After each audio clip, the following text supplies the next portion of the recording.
يا أيها الذين آمنوا اتقوا الله وقولوا قولا سديدا يصلح لكم أعمالكم ويغفر لكم ذنوبكم ومن يطع الله ورسوله فقد فاز فوزا عظيما.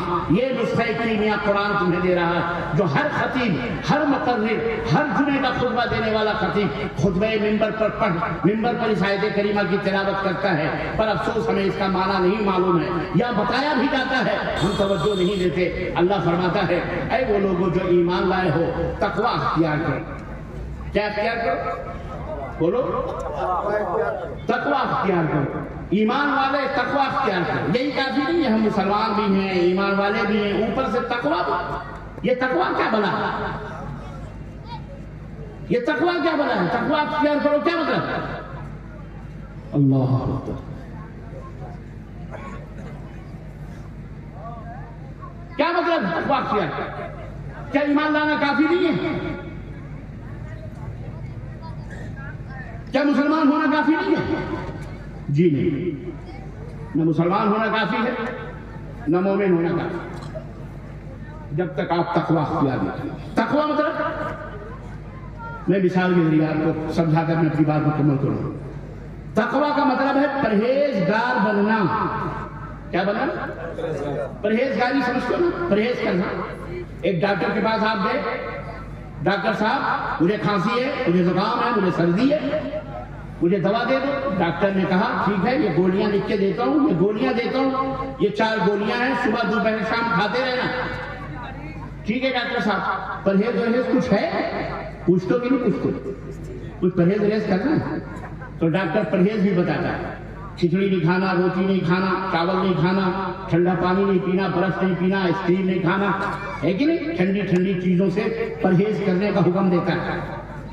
اب آپ دوا لے آئے ڈاکٹر صاحب سے، دوا کھانکے جا رہے ہیں، صبح دوپہر شام گزرے جا رہے ہیں، اور جناب ٹھنڈے پہ ٹھنڈا بھی چڑھائے جا رہے ہیں، آئس کریم بھی کھا رہے ہیں، برف کا پانی بھی پی رہے ہیں.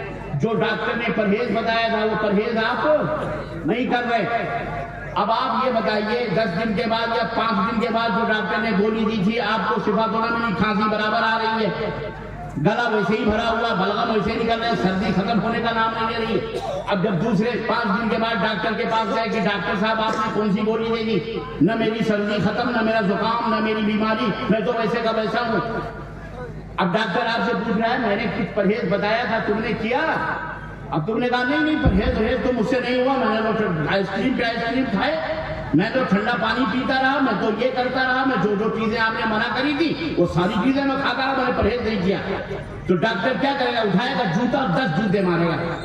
کہہ رہا بولے گا نہیں نالائق جو بات میں نے کہی تھی اس کے اوپر عمل نہیں کیا. خالی گولی کھا لینے سے آدمی جواب نہیں ہوتا، بلکہ اس کے ساتھ ساتھ پرہیز بھی ضروری. میں نے تجھے بتایا تھا کہ یہ ان چیزوں سے پرہیز کرنا، تو یہ گولی تجھے فائدہ پہنچائے گی. نالائق تو نے گولی کھائی نہیں، آیا میں گولی کھا لی، پرہیز نہیں کیا، الزام مجھ پہ دے رہا ہے کہ اس گولی کے اندر شفا نہیں ہے. اللہ اکبر. بلا کسی مثال کے اللہ رب العزت قرآن کریم میں ارشاد فرماتا ولا تهنوا ولا تحزنوا وانتم الاعلون ان كنتم مؤمنین. اے دنیا کے لوگوں غم نہ کرو، فکر نہ کرو، غلبہ تمہیں کو حاصل ہوگا، باعزت تم ہی رہو گے، مکرم تم ہی رہو گے، معزز تم ہی رہو گے، اشرف تم ہی رہو گے، اعلیٰ تم ہی رہو گے، دنیا کی نظروں میں اجالا تم ہی رہو گے، تمہارے ہی چہرے روشن رہیں گے، تمہیں کو سرفرازی ملے گی، تمہیں کو عزت ملے گی، تمہاری تقریر ہوگی، تمہاری توقیر ہوگی، بشرطے کہ تم مومن ہو، بشرطے کہ تم بولو مومن ہو، بشرطے کہ تم ایمان لے آؤ، بشرطے کہ تم ایمان لے آؤ. اگر تم ایمان لاؤ گے تو تم معزز بنو گے، مکرم بنو گے، محترم بنو گے. اب آپ نے کہا ہے اللہ میں تو مومن بھی ہوں، میں تو کہتا ہوں آمنت باللہ وملائکتہ وکتبہ ورسلہ والیوم الآخر والقدر خیرہ وشرہ. اے اللہ ایمان کی جو 6 شرطیں ہیں، 6 ارکان ہیں، اے اللہ ایمان کے 6 ارکان کے اوپر میں ایمان لاتا ہوں. میرا ایمان اور عقیدہ ہے کہ اللہ موجود ہے، میرا ایمان و عقیدہ اللہ کے فرشتے ہیں، میرا ایمان و عقیدہ ہے اللہ کے ملائکہ کو اللہ کی نے کتابیں نازل فرمائی ہیں. 4 کتابیں مشہور ہیں، توریت ہے، جو حضرت داؤد پہ نازل ہوئی، انجیل ہے جو حضرت موسیٰ علیہ السلام کو، توریت ہے جو حضرت موسیٰ علیہ السلام کو اتری، انجیل ہے جو حضرت عیسیٰ علیہ السلام پر، اور قرآن مجید ہے جو حضرت محمد رسول اللہ زور سے کہو صلی اللہ علیہ وسلم پہ نازل ہوئی۔ ہم تو ان کتابوں کے اوپر بھی ایمان لاتے ہیں، ملائکہ کے اوپر ایمان لاتے ہیں، سید الملائکہ حضرت جبریل ہیں، اور چار فرشتے جو سب سے بڑے ہیں، ہم چاروں فرشتوں پر اور جتنے بھی فرشتے ہیں ہم ان کے اوپر بھی ایمان لاتے ہیں۔ ہم یوم آخرت پر بھی ایمان لاتے ہیں کہ ایک دن یہ دنیا ختم ہو جائے گی اور ذرے ذرے ہو جائیں گے اور قیامت قائم ہوگی اور پھر جنت اور جہنم کا فیصلہ کیا جائے گا۔ یوم آخرت پر ہم ایمان لاتے ہیں، والقدر خیرہ و شرہ، اور تقدیر کے بھلی بری تقدیر پر بھی ایمان لاتے ہیں کہ جو مقدر میں لکھا ہے وہی ہونے والا۔ اے اللہ ہم تو 6 ایمان کے 6 ارکان کے اوپر ایمان لاتے ہیں، اور اسلام جو 5 کھمبے ہیں، 5 پلرز ہیں، 5 ستون ہے، کیا؟ شہادت اللہ الہ الا اللہ، ایک اللہ کی عبادت کرنا اور ایک محمد رسول اللہ صلی اللہ علیہ وسلم کی رسالت کی گواہی دینا، اور ان کی امامت میں اور ان کی رسالت کے پیچھے پیچھے چلنا اور ان کے اوپر ایمان لانا، ان کی اتباع اور پیروی کرنا۔ یہ ایک کلمہ توحید، کلمہ شہادت، ہم اس کی گواہی دیتے ہیں، 5 وقت کی نماز پڑھتے ہیں، رمضان کا روزہ رکھتے ہیں، اور اسی طرح سے زکوٰۃ اپنے مالوں سے نکالتے ہیں، حج بیت اللہ، یہ 5 ارکان بھی کر رہے ہیں۔ اس کے باوجود بھی ہم کامیاب نہیں ہیں، اس کے باوجود بھی رسوائیاں ہمارا مقدر ہے، اس کے باوجود بھی ہم ذلیل و رسوا ہیں۔ آخر وجہ کیا ہے؟ سبب کیا ہے؟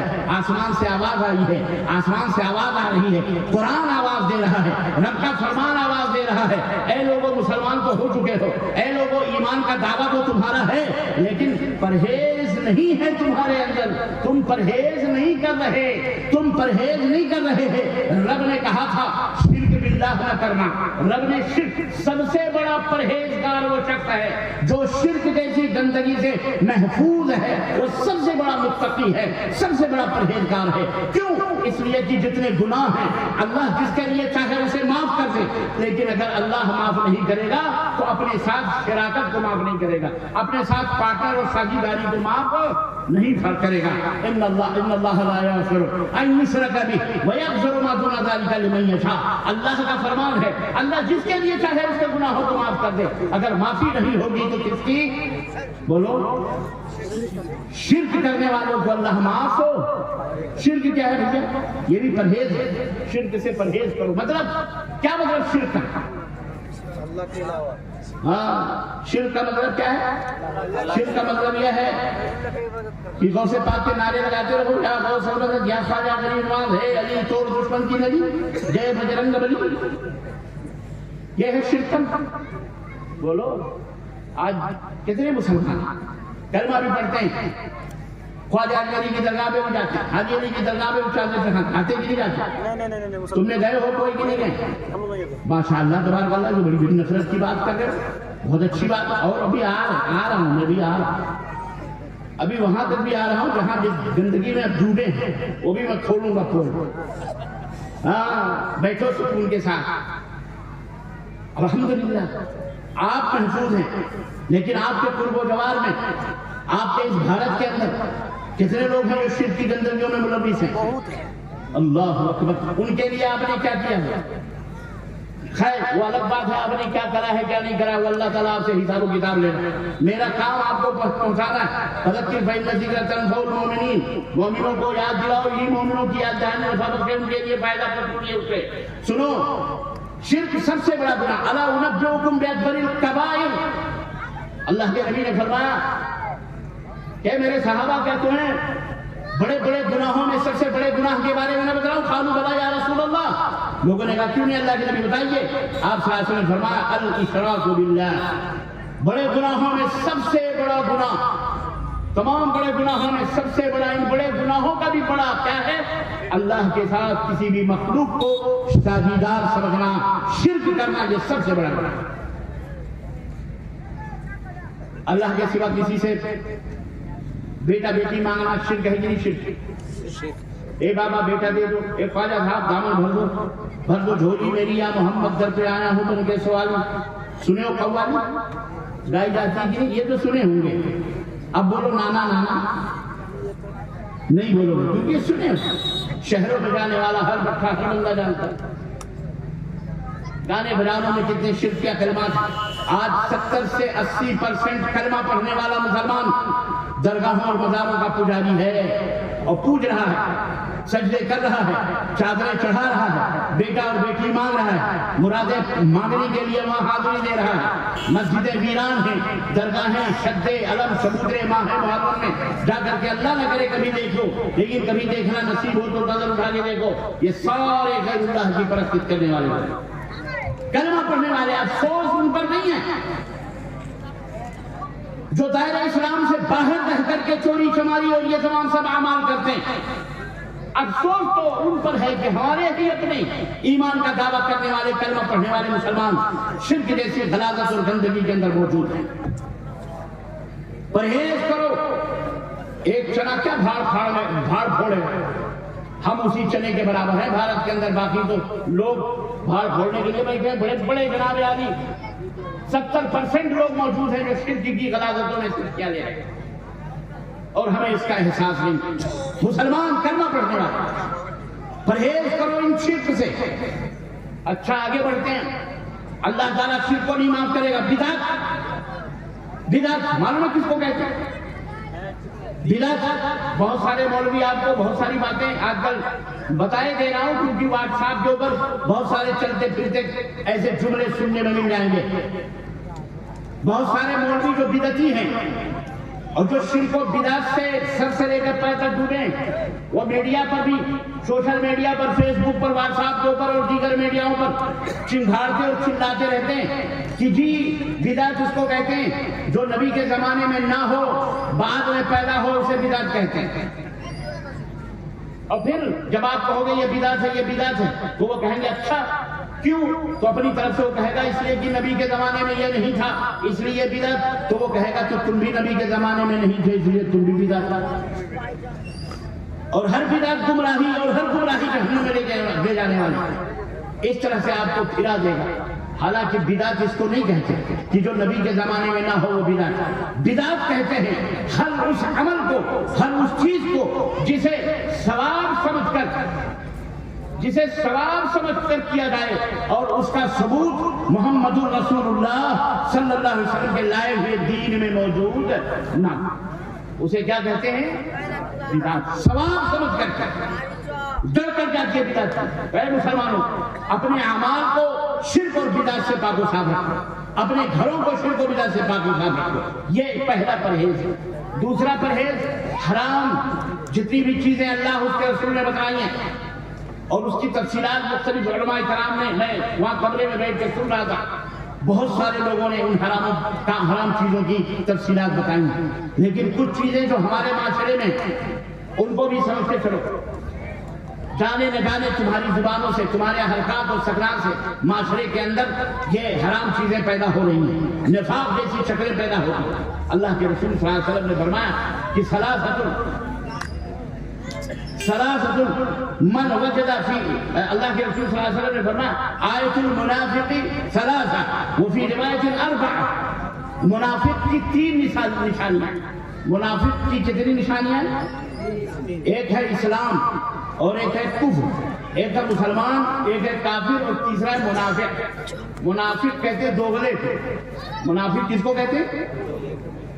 زبان پر کچھ ہے، دل میں کچھ ہے، ہاتھ ادھر ملایا ہوا، پیٹھ میں چھڑا گھونٹا ہوا، اس کو کیا کہتے ہیں؟ منافق۔ جی جناب، آسان لفظ، اور منافق کافر سے بھی بدتر ہوتا ہے۔ اللہ تعالیٰ نے قرآن کریم میں فرمایا کہ ان المنافقین فی الدرک الاسفل من النار، منافق جو ہوگا وہ جہنم کے سب سے نچلے طبقے میں منافق ہوگا۔ اس لیے کفار اوپر ہوگا لیکن منافق جو ہوں گے وہ جہنم کے سب سے نچلے طبقے میں ہوں گے۔ تو ایک ہے کافر اور ایک ہے مسلمان اور ایک ہے منافق جو دوغلا ہوتا ہے، ادھر بھی اور ادھر بھی، دو رخا ہوتا ہے۔ اللہ کے نبی نے فرمایا منافق کی 3 نشانیاں۔ میری ماؤں بہنوں تم بھی سنو۔ آج میں راستے میں آتے آتے کار سے ڈنڈا لے کر ایک عورت چند عورتوں کو لڑائی کر رہی تھی، اور وہ گالیاں مجھے تو سمجھ میں نہیں آ رہی تھی، لیکن جو وہ چیخ رہی تھی تو اور کیا نکلے گا غصے میں ایک عورت کے منہ سے سوائے گالی کے اور کیا نکلے گا۔ ہمارے گاؤں میں ایک عورت تھی، جب جھگڑا ہوتا تھا چھت کے اوپر لوٹا لے کے بیٹھ جاتی تھی، پانی بھر کے، پانی پی پی کے گالیاں دی۔ پانی پی پی کے گالتے تھے. سنو اللہ کے رسول صلی اللہ علیہ وسلم. اور ہم بھی نوجوان ہیں, ابلتا ہوا جوش میں مارتا ہوا خون ہے. ذرا سا کہیں بائک کسی سے ٹکرا گئی, ذرا سا کہیں کسی کے پاؤں پہ پاؤں پڑ گئے, ذرا سا کچھ رنجش ہو گئی, ذرا سے کچھ زبان تیز ہو گئی تو جناب ماں بہن ایک کر دیتے, ماں بہن ایک کر دیتے. اس سے بھی پرہیز کریں, یہ بھی ہمارے لیے ملاحظہ ہے. اس کے اوپر بھی ہمارے ایمان کا خاتمہ ہوتا ہے, اس سے ہمارے ایمان کے اندر کمی پیدا ہوتی ہے. محترم کیا کیا میں آپ کو بتاؤں. اللہ کے نبی نے فرمایا آیت المنافق ثلاث, منافق کی 3 نشانیاں ہیں. اذا حدث کذب, جب وہ بات کرے تو جھوٹ بولے, بات کرے گفتگو کرے تو کیا بولے, جھوٹ بولے. جھوٹ بول بول کر کے اللہ اکبر, اللہ ہم سب کو جھوٹ سے بچائے. بولو آمین. ایک صحابی نے پوچھا کہ اللہ کے نبی مومن چور ہو سکتا ہے؟ تو آپ نے فرمایا ہو سکتا ہے. مومن بدکار ہو سکتا ہے؟ آپ نے فرمایا ہو سکتا ہے. کہا مومن برا بھلا کہنے والا بد زبان ہو سکتا ہے؟ کہا ہو سکتا ہے. اس نے کہا کہ اللہ کے نبی کیا مومن جھوٹا ہو سکتا ہے؟ تو نبی صلی اللہ علیہ وسلم ٹھہرے اور آپ نے فرمایا مومن جھوٹا نہیں ہو سکتا. مومن جھوٹا اللہ. ہماری عورتیں, ہماری بیویاں, ہمارے بچے, ہم مارکیٹ میں, گھروں میں, باہر, کہاں جھوٹ نہیں بولتے ہیں. جھوٹ بول بول کر کے اپنے سامان بیچتے ہیں, جھوٹ بول بول کر کے اپنے کام نکالنے کی کوشش کرتے ہیں. ڈر کی وجہ سے, خوف کی وجہ سے. مدرسوں کے اندر طلبہ جھوٹ بولتے ہیں. محترم اپنے استاد سے کوئی غلطی کرے, مارے, اب استاد جلاد ہے, تمہارے گھر کے اپنے آپ کو بچانے کے لیے استاد سے بھی جھوٹ بول دیتے. کیا کرے گا, جھوٹ بولتے ہیں. باپ جلاد ہے تو بیٹے جھوٹ بول دیتے ہیں, ماں سے بیٹیاں جھوٹ بول دیتی ہیں. کیوں, گھر میں سب جھوٹ بولنے والے. گھر میں باپ بیٹھا ہوا, کسی نے آواز دی ارے عبداللہ بھائی ہو اندر, چھوٹے بچے سے کہتے جا کے ابا نہیں ہے گھر میں, وہ جا کے بولتا ہے ابا کہہ رہے ہیں گھر میں, ابا نہیں, ابا کہہ رہے ہیں ابا گھر میں. اب بچہ تو جھوٹ نہیں بولتا, لیکن آپ نے اسے جھوٹ سکھا رہے نا, کل کو بڑا ہو کے وہ آپ سے ہی جھوٹ بولے, آپ سے بھی جھوٹ بولے. اس لیے مومن کبھی جھوٹا, یہ منافق ہوتا ہے. اس لیے اللہ کے نبی نے فرمایا کہ منافق کی نشانیوں میں سے ایک نشانی یہ ہے کہ وہ جھوٹ بولتا ہے, بات کرتا ہے. اور دوسری خانہ, دوسری منافق کی نشانی یہ ہے کہ جب اسے امانت سونپی جائے تو اس میں خیانت کرتا ہے. کوئی بھی امانت, روپے ہیں, پیسے ہو, جانور ہو, کھیت ہو, باغی ہو, گھر والی, کوئی بھی امانت سے. مسافر سفر کرنے کا, میرے گھر کو دیکھنا, پتہ چلا وہ تو بیچارہ سفر میں نکل گیا, دوسرے دن چوروں کو لگا کے پڑوسی نے جس کو بول کے گیا تھا میرے گھر کو دیکھنا, اسی نے چوری کر کے آدھا لے لیا, آدھا چور کے حوالے کر دیا. خیانت. 100 روپے میں خیانت کر دیتے, 1000 دے دیا, کہا 10 دن کے بعد واپس کر دینا, میں آؤں گا. 10 دن کے بعد آگے کہتا ہے میرے پیسے دے دو. کہا کون سا پیسہ؟ ارے بھیا تمہیں کو تو 10,000 روپے. کہا میں جھوٹ بولتا, میں تو دیا ہی نہیں تم نے. سیدھے منہ جھوٹ بولتا. امانت میں خیانت, یہ منافق. یہ کون ہے منافق؟ وَإِذَا وَعَدَ أَخْلَفَ. اللہ کے نبی نے فرمایا جب وعدہ کرے تو وعدہ خلافی نہیں. وعدہ کیا ہے آپ نے تو خلاص. المومنون علی عہودہم, مومن اپنے عہد و پیمان کا پابند ہوتا ہے. جس سے بھی وعدہ کیا, کافر سے بھی وعدہ کیا, مسلم سے بھی, جس سے بھی وعدہ کیا, اسلام کہتا ہے کہ وعدہ خلافی نہ کیا. ایک دفعہ حضرت امیر معاویہ دمشق کے سوریہ شام کے علاقے میں اپنی فوج لے کے جا رہے ہیں, فوجوں کی مشق کرانے کے لیے بارڈر پہ لے کے جا رہے ہیں. ایک صحابی رسول نے دیکھا کہ حضرت امیر معاویہ کی فوج آ رہی ہے جھنڈے لے کر کے اور لیس ہتھیاروں کے. وہ اپنا کاروبار چھوڑ کر کے فوراً دوڑے, کہتے ہیں وفان لا غدر, وفان لا غدر, وفان لا غدر. حضرت امیر معاویہ نے فوج کو روکا, کہا ٹھہرو, یہ کون؟ قریب آئے تو دیکھا صحابی رسول ہے. کہنے لگے کیا تم چلا رہے؟ کہنے لگے امیر المومنین ابھی ان سے لڑائی کرنے کا وقت نہیں آیا ہے. آپ نے ان کو فلانے ملک والوں سے لڑائی کا ٹائم دیا تھا, فلانا مہینہ, فلانی تاریخ اور فلانا سال آپ نے بتایا تھا, ابھی وہ ٹائم نہیں آیا. آپ فوج لے کر کے یہاں کیوں پہنچ گئے؟ اللہ اکبر. یہ ہے مومن کی وفاداری. کسی سے بھی, مسلم سے ہو, غیر مسلم سے بھی ہو, سب کے ساتھ مومن وفادار ہوتا ہے. مومن عہد و پیمان کا پابند ہوتا ہے. مومن کسی کے ساتھ غداری بولو. ایک دفعہ زبان دے دی تو کہتے ہیں نا جان جائے پر وچن نہ جائے. وچن مانے وعدہ. جان جائے پر وچن نہ جائے. زبان دے دی تو دے دی. مرد کی زبان ہے وہ کٹ نہیں سکتی. یہ مومن کی نشانیوں میں سے. اور منافق کی نشانی یہ ہے کہ وہ غداری کرتا ہے, وہ پیٹھ میں چھرا گھونپتا ہے. یہ غدار لوگ ہیں. اللہ تعالیٰ ایسے منافقین سے ہمیں نجات فرمائے. اور ایک روایت میں 4 نشانیاں اللہ کے نبی نے بتائی. 3 تو بیان کر دیا, ایک اور وَإِذَا خَاصَمَ فَجَرَ, جب جھگڑا کرے تو گالی دے. تیری ماں, تیری بہن, تیری یہ, تیری وہ, فلاں جگہ ہو, ایسی فحش گالیاں.